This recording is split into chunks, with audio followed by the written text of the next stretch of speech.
สวัสดีท่านผู้ชมที่เคารพนำท่านผู้ชมมาติดตามข่าวกีฬาการแข่งขันเตะบานทรายรุ่นอายุบ่เกิน16ปีชิงขันสหพันธ์บานเตะแห่งชาติลาวประจำปี2026จะเปิดฉากวันที่8กรกฎาคมนี้โดยมี12ทีมเข้าร่วม12ทีมประกอบมีสร้างน้อยแซมเก่าศูนย์ฝึกจำปีจำปา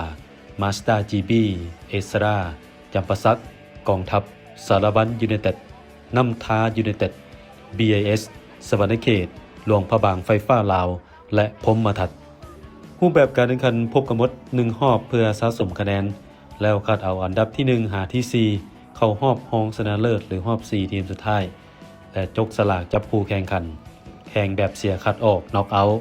ทีมชนะผ่านเข้าสู่รอบชิงชนะเลิศส่วนทีมที่เสียไปชิงอันดับที่3ทุกนัดแข่งขันอยู่ศูนย์ฝึกบานเตะแห่งชาติห้วยหงส์